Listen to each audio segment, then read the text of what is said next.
ಎಲ್ಲರಿಗೂ ನಮಸ್ಕಾರ. Welcome to Swarnamrutha. Happy ರಾಮನವಮಿಯ ಶುಭಾಶಯಗಳು. ಚೈತ್ರ ಮಾಸ ಅಂದ್ರೇ ಬಿಸಿಲು ಶೆಕೆ ಆರಂಭ ಆಗೋ ಸಮಯ. ನಮ್ಮ ಸಂಸ್ಕೃತದಲ್ಲಿ ಒಂದು ಅದ್ಭುತವಾದ ಮಾತಿದೆ, ಉಷ್ಣಂ ಉಷ್ಣೇನ ಶೀತಲಂ ಅಂತ. ಅಂದರೆ ಅತಿಯಾದ ಉಷ್ಣವನ್ನು ಉಷ್ಣದ ಮೂಲಕವೇ ಶಮನಗೊಳಿಸುವುದು ಎಂದರ್ಥ. ಬನ್ನಿ ಇವತ್ತು ನಮ್ಮ ವಿಡಿಯೋದಲ್ಲಿ ತಂಪಾದ ಪಾನಕ, ಮಜ್ಜಿಗೆ ಮತ್ತು ರುಚಿಯಾದ ಕೋಸಂಬರಿ ಹೇಗೆ ಮಾಡೋದು ಅಂತ ನೋಡೋಣ. ರಾಮನವಮಿ ಅಂದ್ರೇ ಪಾನಕ ಅಂದ್ರೇ ರಾಮನವಮಿ. ನಾವು ಸ್ಕೂಲ್ಗೆಲ್ಲ ಹೋಗ್ತಿರ್ಬೇಕಾದ್ರೆ ಪಾನಕ ಎಲ್ಲ ಹಂಚ್ತಾಯಿದ್ರು ಅವಾಗ. ಪಾನಕ, ಮಜ್ಜಿಗೆ, ಹೆಸರುಬೇಳೆ ಎಲ್ಲ. ಸೊ ಇವಾಗ ನಾನು ಇದಕ್ಕೂ ಕೂಡ ಅರಿಶಿನ ಬಳಿದು ಕುಂಕುಮ ಇಟ್ಟು ಹೂ ಕಟ್ಕೊಂಡಿದ್ದೀನಿ ದೇವ್ರ ನೈವೇದ್ಯಕ್ಕೆ ಇಡೋಕ್ಕೆ ಅಂತ. ಪಾನಕಕ್ಕೆ ಮೇಯ್ನಾಗಿ ನಮಗೆ 5 ಐಟಮ್ ಬೇಕಾಗಿರೋದು. ಇವಾಗ ಎಲ್ಲರೂ ಫ್ರೂಟ್ಸು ಅದು ಇದು ಎಲ್ಲ ಹಾಕ್ಕೊತಾರೆ, ಬಟ್ ನಾನು ಅಥೆಂಟಿಕ್ಕಾಗಿ ಹೇಗೆ ಪಾನಕ ಮಾಡೋದಂತ ತೋರಿಸ್ತಾ ಇದ್ದೀನಿ. ಇದಕ್ಕೆ ಉಪ್ಪು, 3 ಏಲಕ್ಕಿ, ಕಾಳುಮೆಣಸು, ಬೆಲ್ಲ, ಅರ್ಧ ಲೀಟ್ರು ನೀರು. ಈ ಐಟಮ್ಸ್ ಎಲ್ಲ ನಾನು ಅರ್ಧ ಲೀಟ್ರ್ ನೀರಿಗೆ ಎಷ್ಟು ಬೇಕೋ ಅಷ್ಟು ತೊಗೊಂಡಿದ್ದೀನಿ. ಉಪ್ಪನ್ನ ನೀವು ಈ ಖಾರ, ಸಿಹಿ, ನೀರು ಬೈಂಡ್ ಆಗೋದಕ್ಕೆ ಎಷ್ಟು ಬೇಕೋ ಅಷ್ಟು ಮಾತ್ರನೇ ತೊಗೋಬೇಕು. ಇದೆಲ್ಲನೂ ನಾನು ಕುಟಾಣಿಲಿ ಹಾಕ್ಕೊಂಡು ಕುಟ್ಕೊತೀನಿ. ಸೊ ಕಾಳುಮೆಣಸು,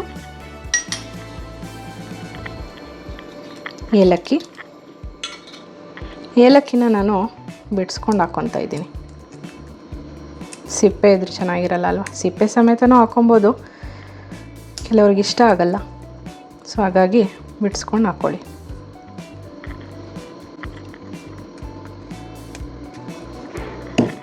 ಇದನ್ನೆಲ್ಲ ನಾನು ಚೆನ್ನಾಗಿ ಕುಟ್ಕೊತಾ ಇದ್ದೀನಿ. ಕಾಳು ಮೆಣಸನ್ನ ನಾನು 1 ಸ್ಪೂನ್ ತೊಗೊಂಡಿದ್ದೀನಿ, ಖಾರ ಆಗಿಬಿಡುತ್ತೆ.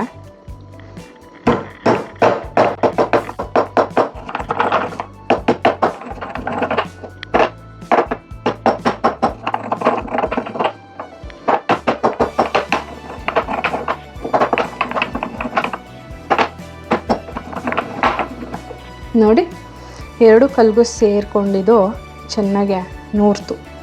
ಸೊ ಪೌಡರ್ ಥರ ಆಗಿದ್ರೆ ಸಾಕು ನಮಗೆ. ಸೊ ಇದನ್ನು ನೋಡಿ ಎಷ್ಟು ಚೆನ್ನಾಗಿ ಬಂತು. ಈ ಪಾತ್ರೆಗೆ ಹಾಕ್ಕೊತಾ ಇದ್ದೀನಿ.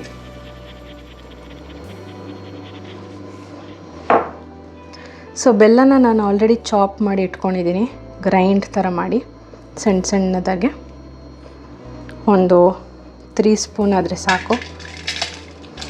ಬೆಲ್ಲ ಮತ್ತು ಕುಟ್ಕೊಂಡಿದ್ದು ಏಲಕ್ಕಿ ಮತ್ತು ಕಾಳು ಮೆಣಸಿಗೆ ನಾನು ಅರ್ಧ ಲೀಟ್ರು ನೀರು ಹಾಕ್ಕೊತಾ ಇದ್ದೀನಿ.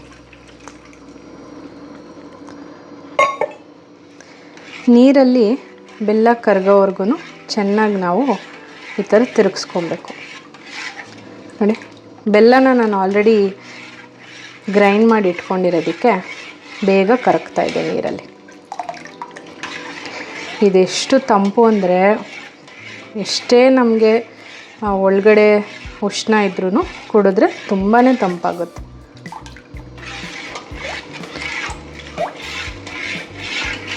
ಇವಾಗ ಬೆಲ್ಲ ಎಲ್ಲ ಚೆನ್ನಾಗಿ ಕರಗಿದೆ.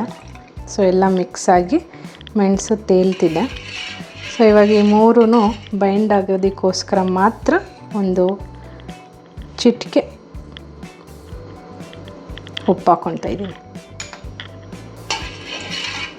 ಸೊ ಹಾಕ್ಕೊಂಬಿಟ್ಟು ಮಿಕ್ಸ್ ಮಾಡ್ಕೊತಾ ಇದ್ದೀನಿ. ಚೆನ್ನಾಗಿ ಮಿಕ್ಸ್ ಮಾಡ್ಕೊಂಡ್ಮೇಲೆ ದೇವ್ರಿಗೆ ಇಡ್ತಾ ಇರೋದ್ರಿಂದ ತುಳಸಿ ಹಾಕ್ಕೊತಾ ಇದ್ದೀನಿ. ಸೊ ಇದನ್ನು ನೀವೀಗ ದೇವ್ರ ನೈವೇದ್ಯಕ್ಕೆ ಇಡ್ಬೋದು ಮತ್ತು ಮನೆಯವ್ರಿಗೆ ಕೊಡ್ಬೋದು. ರಾಮನವಮಿಗೆ ಪಾನಕದ ಜೊತೆ ಇನ್ನೊಂದು ವಿಶೇಷ ಅಂದರೆ ಮಜ್ಜಿಗೆ ಹೇಗೆ ಮಾಡೋದು ಅಂತ ನೋಡೋಣ. ಅದಕ್ಕೆ ಬೇಕಾಗಿರೋ ಐಟಮ್ಸು 3 ಮೆಣಸಿನ್ಕಾಯಿ, ಕೊತ್ತಂಬರಿ ಸೊಪ್ಪು, ಕರಿಬೇವು, ಉಪ್ಪು, ಪುದೀನ, ಶುಂಠಿ ಮತ್ತು ಅರ್ಧ ಲೀಟ್ರು ಗಡ್ಡೆ ಮೊಸರು, ಅರ್ಧ ಲೀಟ್ರು ನೀರು. ಎಷ್ಟು ನಾವು ಮೊಸರು ತೊಗೊಂಡಿರ್ತೀವಿ ಅಷ್ಟು ಕ್ವಾಂಟಿಟಿ ನೀರು ತೊಗೋಬೇಕು, ಅದು ಟೇಸ್ಟ್ ಚೆನ್ನಾಗಿರಬೇಕು ಅಂತ. ನಾನಿಲ್ಲಿ ಒಗ್ಗರಣೆಗೆ ಕರಿಬೇವು, ಸಾಸಿವೆ, ಹಿಂಗು ಮತ್ತು 1 ಸ್ಪೂನ್ ಎಣ್ಣೆ ತೊಗೊಂಡಿದ್ದೀನಿ. ಇದನ್ನೆಲ್ಲ ಮಿಕ್ಸ್ ಮಾಡೋಕ್ಕೆ ಒಂದು ಪಾತ್ರೆ ತೊಗೊಂಡಿದ್ದೀನಿ ಮತ್ತು ಗ್ರೈಂಡ್ ಮಾಡೋಕ್ಕೆ ಮಿಕ್ಸರ್ ಜಾರ್ ತೊಗೊಂಡಿದ್ದೀನಿ. ಗ್ರೈಂಡ್ ಮಾಡೋಕ್ಕೆ ಇವಾಗೆಲ್ಲ ಐಟಮ್ಸ್ನು ಹಾಕ್ಕೊಳ್ಳೋಣ. 1-2 ಸ್ಪೂನ್ ಕೊತ್ತಂಬರಿ ಸೊಪ್ಪಾದರೆ ಸಾಕು, ಕರಿಬೇವು ಅಷ್ಟೇ, ಪುದೀನ ಕೂಡ ಅಷ್ಟೇ 2 ಸ್ಪೂನ್ ಆದರೆ ಸಾಕು. ಶುಂಠಿ ಒಂದು ಈ ಥರ 2 ಪೀಸ್ ತೊಗೊಳ್ಳಿ. ಸಾಲ್ಟು ನಿಮಗೆ ಎಷ್ಟು ರುಚಿಗೆ ಬೇಕೋ ಅಷ್ಟು ತೊಗೊಳ್ಳಿ. ನಾನಿಲ್ಲೊಂದು 2 ಚಿಟಿಕೆ ಹಾಕ್ಕೊತಾ ಇದ್ದೀನಿ. ನಾನು ಗ್ರೈಂಡರ್ಗೆ ಹಾಕ್ಕೊಂಡಿದ್ದೆಲ್ಲ ಐಟಮ್ಸ್ನು ಚೆನ್ನಾಗಿ ಗ್ರೈಂಡ್ ಮಾಡ್ಕೊಂಡು ಬಂದಿದ್ದೀನಿ. ಇದನ್ನು ನಾನು ಒಂದು ಪಾತ್ರೆಗೆ ಹಾಕ್ಕೊತಾ ಇದ್ದೀನಿ. ಇಲ್ಲಿ ನಾನು ಹಿತ್ತಾಳೆ ಪಾತ್ರೆ ಇಟ್ಕೊಂಡಿದ್ದೀನಿ. ಹಬ್ಬ ಆಗಿರೋದ್ರಿಂದ ನಾನೇನು ಮಾಡಿದ್ದೀನಿ, ಇದಕ್ಕೆ ಅರಿಶಿನ ಹಚ್ಕೊಂಡು ಕುಂಕುಮ ಇಟ್ಕೊಂಡು ಹೂನ ಕಟ್ಟಿದ್ದೀನಿ. ಇದಕ್ಕೆ ಕಳೆ ಇದೆ, ಅದಕ್ಕೇ ಯೂಸ್ ಮಾಡ್ಕೊತಾ ಇದ್ದೀನಿ. ಕಳೆ ಇಲ್ಲ ಅಂದರೆ ಹಿತ್ತಾಳೆ ಪಾತ್ರೆನ ಯೂಸ್ ಮಾಡ್ಕೊಬಾರ್ದು. ಮುಂದಿನ ದಿನಗಳಲ್ಲಿ ಹಿತ್ತಾಳೆ ಪಾತ್ರೆಯಲ್ಲಿ ಹೇಗೆ ಅಡುಗೆ ಮಾಡೋದು ಅಂತಲೂ ತೋರಿಸ್ತೀನಿ. ಆಲ್ರೆಡಿ ನಾನು ಒಗ್ಗರಣೆನ ಹಾಕ್ಕೊಂಬಂದಿದ್ದೀನಿ, ಅದು ಸ್ವಲ್ಪ ಆರಲಿ ಅಂತ. ಸೊ ಈಗ ನಾನು ಗ್ರೈಂಡ್ ಮಾಡ್ಕೊಬಂದಿರೋದನ್ನು ಪಾತ್ರೆಗೆ ಹಾಕ್ಕೊತಾ ಇದ್ದೀನಿ. ಈಗ ನಾವು ಮೊಸರು ಕೂಡ ಸ್ವಲ್ಪ ಗ್ರೈಂಡ್ ಮಾಡ್ಕೊಬೇಕು, ಯಾಕಂದರೆ ಅದು ಗಡ್ಡೆ ಮೊಸರಲ್ವಾ, ಅದಕ್ಕೆ ಅದು ಈವನ್ನಾಗಿ ಬ್ಲೆಂಡ್ ಆಗಲಿ ಮತ್ತು ಸಾಫ್ಟಾಗಿರಲಿ ಅಂತ, ನೀರು ಜೊತೆಗೆ ಮಿಕ್ಸ್ ಆಗೋಕ್ಕೆ. ಸೊ ನಾನು ಎಲ್ಲನೂ ಹಾಕ್ಕೊಂಬಿಟ್ಟು ಮಿಕ್ಸ್ ಮಾಡ್ಕೊಂಡು ಬರ್ತೀನಿ.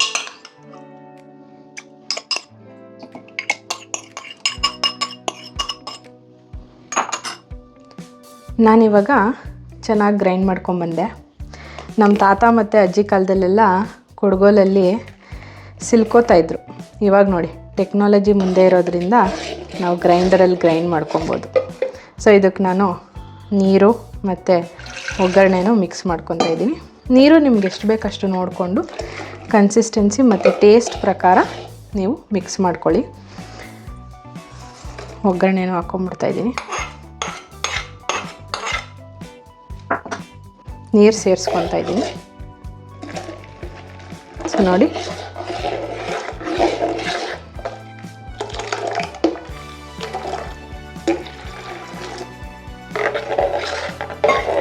ಸೊ ಇವಾಗ ಇದು ಚೆನ್ನಾಗಿ ಮಿಕ್ಸ್ ಆಗಿದೆ. ಆಗಲೇ ನಾನು ರುಬ್ಬಬೇಕಾದ್ರೆ 1-2 ಚಿಟಿಕೆ ಉಪ್ಪು ಹಾಕ್ಕೊಂಡಿದ್ದೆ. ಸೊ ಇವಾಗ ಇದಕ್ಕೆ ಇನ್ನೂ ಸ್ವಲ್ಪ ಬೇಕು ಅನಿಸ್ತಾ ಇದೆ. ಸೊ ಇದಕ್ಕೆ ನಾನು ಒಂಚೂರು ಉಪ್ಪು ಹಾಕ್ಕೊತಾ ಇದ್ದೀನಿ. ಸೊ ಎಲ್ಲ ಆಯಿತು, ಮಿಕ್ಸ್ ಮಾಡ್ಕೊಳ್ಳೋಣ. ಉಪ್ಪು ಹಾಕಿದ್ಮೇಲೆ ನಾನು ಚೆನ್ನಾಗಿ ಮಿಕ್ಸ್ ಮಾಡ್ಕೊತಾ ಇದ್ದೀನಿ. ಸೊ ಈ ಮಜ್ಜಿಗೆ ಬಂದ್ಬಿಟ್ಟು ತುಂಬಾ ಹೆಲ್ದಿ, ಪ್ರೊಬಯೋಟಿಕ್ ಮತ್ತು ಡಿಟಾಕ್ಸ್ ಮಾಡುತ್ತೆ, ಡೈಜೆಷನ್ಗೂ ತುಂಬ ಹೆಲ್ಪ್ ಮಾಡುತ್ತೆ, ಮತ್ತು ಕೊಲೆಸ್ಟ್ರಾಲ್ನ ಕಮ್ಮಿ ಮಾಡುತ್ತೆ, ಮತ್ತು ಶುಗರ್ ಇರೋರಿಗೂ ಕೂಡ ಒಳ್ಳೆಯದಿದು. ವಿಟಮಿನ್ ಸಿ ಕೊಡುತ್ತೆ. ಸೊ ಸಮ್ಮರಲ್ಲಿ ದೇಹ ತಂಪಾಗಿರಲಿ ಅಂತ ಎಲ್ಲರೂ ಜಾಸ್ತಿ ಕುಡಿತಾರೆ. ಸೊ ಇವಾಗ ಈ ಮಜ್ಜಿಗೆ ರೆಡಿಯಾಗಿದೆ. ನೀವು ರಾಮನವಮಿಗೆ ಪೂಜೆಗಿಟ್ಟು ನೀವು ಕೂಡ ಇದನ್ನು ಸೇವಿಸ್ಬೋದು. ಕೋಸಂಬರಿಗೆ ಬೇಕಾಗಿರೋ ಪದಾರ್ಥಗಳು, ನಾನಿಲ್ಲಿ 100 ಗ್ರಾಮ್ ಹೆಸರುಬೇಳೆನ 2 ಟೈಮ್ಸ್ ಚೆನ್ನಾಗಿ ತೊಳೆದುಬಿಟ್ಟು 1 ಅವರ್ಗೆ ಮುಂಚೆನೇ ನೆನೆಸ್ಬಿಟ್ಟು ಇಟ್ಕೊಂಡಿದ್ದೀನಿ. ತುರಿದಿರೋ 1 ಕ್ಯಾರೆಟು, 2 ಸ್ಪೂನ್ಸ್ ಆಗೋ ಥರ ತೆಂಗಿನ ತುರಿ, ಕೊತ್ತಂಬರಿ ಸೊಪ್ಪು, ಕರಿಬೇವು, ಅರ್ಧ ಸೌತೆಕಾಯಿನ ಚೆನ್ನಾಗಿ ಕಟ್ ಮಾಡಿ ಇಟ್ಕೊಂಡಿದ್ದೀನಿ. ಒಗ್ಗರಣೆಗೆ 4 ಮೆಣಸಿನ್ಕಾಯಿ ತೊಗೊಂಡಿದ್ದೀನಿ, ಉಪ್ಪು ತೊಗೊಂಡಿದ್ದೀನಿ, ಇಂಗು, ನಿಂಬೆಹಣ್ಣು ಮತ್ತು ಸಾಸಿವೆ. ಒಗ್ಗರಣೆಗೆ ನಾನು 1 ಸ್ಪೂನ್ ಎಣ್ಣೆ ಹಾಕ್ಕೊತಾ ಇದ್ದೀನಿ. ಎಣ್ಣೆ ಒಂಚೂರು ಬಿಸಿ ಬಂದ ತಕ್ಷಣ ಸಾಸಿವೆ ಹಾಕ್ಕೊತಾ ಇದ್ದೀನಿ.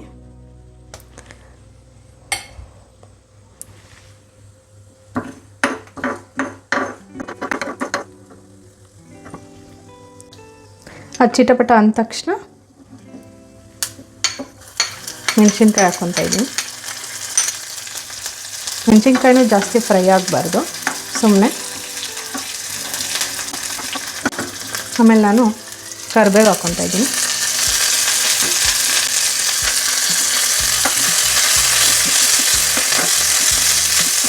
ಕರಿಬೇವು ಫ್ರೈ ಆಗಿದ ತಕ್ಷಣ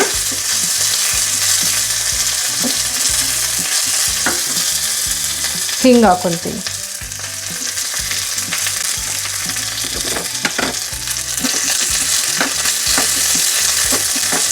ಅದೊಂಥರ ಅರೋಮಾ ಬರೋಕ್ಕೆ ಸ್ಟಾರ್ಟ್ ಆಗುತ್ತೆ, ಅಷ್ಟೇ ಸಾಕು. ನಾನು ಮಾಡಿಟ್ಕೊಂಡಿದ್ದು ಒಗ್ಗರಣೆನ ಫಸ್ಟ್ ಇದಕ್ಕೆ ಹಾಕ್ಕೊತಾ ಇದ್ದೀನಿ. ಅದು ಸ್ವಲ್ಪ ತಣ್ಣಗಾದ್ಮೇಲೆ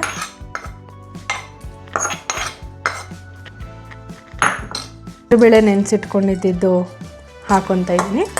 ಫುಲ್.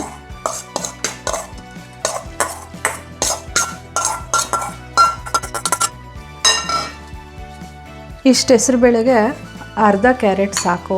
ಸೊ ನಾನಿಲ್ಲಿ ಅರ್ಧ ಕ್ಯಾರೆಟ್ ಹಾಕ್ಕೊತಾ ಇದ್ದೀನಿ. ಬೇಕಂದರೆ ಅದು ಕೊನೆಗೆ ಮಿಕ್ಸ್ ಮಾಡಿದ್ಮೇಲೆ ನೋಡ್ಕೊಂಡು ಹಾಕ್ಕೊಳ್ಳಿ. ಇಲ್ಲಿ 2 ಸ್ಪೂನ್ ತೆಂಗಿನ ತುರಿ ಹಾಕ್ಕೊತಾ ಇದ್ದೀನಿ.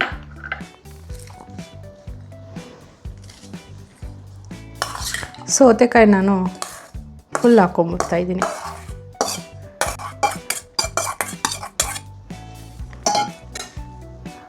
ಕೊತ್ತಂಬರಿ ಸೊಪ್ಪು ಚೆನ್ನಾಗಿ ನಾನು ಸಣ್ಣದಾಗೆ ಕಟ್ ಮಾಡಿ ಇಟ್ಕೊಂಡಿದ್ದೀನಿ ಇಲ್ಲಿ. ಸೊ ಅದನ್ನು ಹಾಕ್ಕೊಂಡಿದ್ದೀನಿ. ನಿಂಬೆಹಣ್ಣು ತೊಗೊಂಡಿದ್ನಲ್ಲ ನಾನು, ಅದನ್ನು ನಾನು ರಸ ಮಾಡಿಕೊಂಡೆ. ಸೊ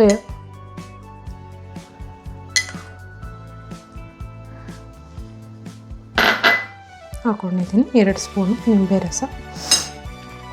ಉಪ್ಪು ರುಚಿಗೆ ತಕ್ಕಷ್ಟು. ಇಲ್ಲಿ ನಾನು ಒಂದು 2 ಚಿಟಿಕೆ ಹಾಕ್ಕೊತಾ ಇದ್ದೀನಿ. ಸೊ ಎಲ್ಲ ಹಾಕ್ಕೊಂಡ್ಮೇಲೆ ಚೆನ್ನಾಗಿ ನಾನು ಮಿಕ್ಸ್ ಮಾಡ್ತಾಯಿದ್ದೀನಿ.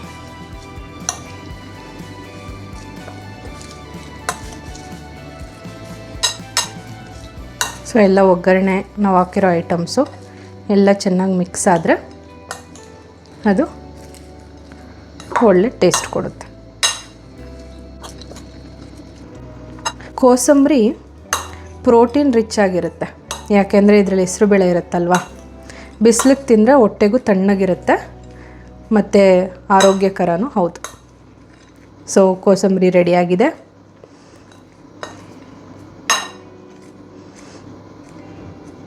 ನೀವು ಈ ಡಿಶ್ನ ಮಾಡಿ ಹೇಗಿತ್ತು ಅಂತ ನಮಗೆ ಕಮೆಂಟ್ ಮಾಡಿ. ರಾಮನವಮಿಗೆ ನೈವೇದ್ಯಗೆಲ್ಲ ಇಟ್ಟ ಮೇಲೆ ಮನೆಯವ್ರಿಗೆ ಈ ಥರ ಡೆಕೋರೇಟ್ ಮಾಡಿ ಕೊಟ್ಟರೆ ತುಂಬ ಇಷ್ಟಪಟ್ಟು ತಿಂತಾರೆ ಮತ್ತು ಕುಡಿತಾರೆ. ಮಕ್ಳಿಗೂ ಕೂಡ ಈ ಥರ ವೆರೈಟಿಯಾಗಿ ಡೆಕೋರೇಟ್ ಮಾಡಿಕೊಟ್ರೆ ಇಷ್ಟವಾಗಿ ತಿಂತಾರೆ. ಸೊ ಕೋಸಂಬರಿ, ಮಜ್ಜಿಗೆ ಹಾಗೂ ಪಾನಕ.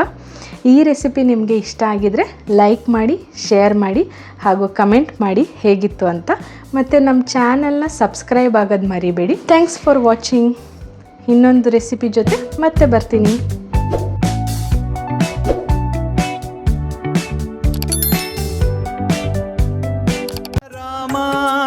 ನಾಮವೇ ಮಧುರ, ರಾಮ ರೂಪವೇ ನಯನಾನಂದಕರ, ರಾಮ ಕೀರ್ತನವೇ ಶ್ರವಣಾನಂದಕರ.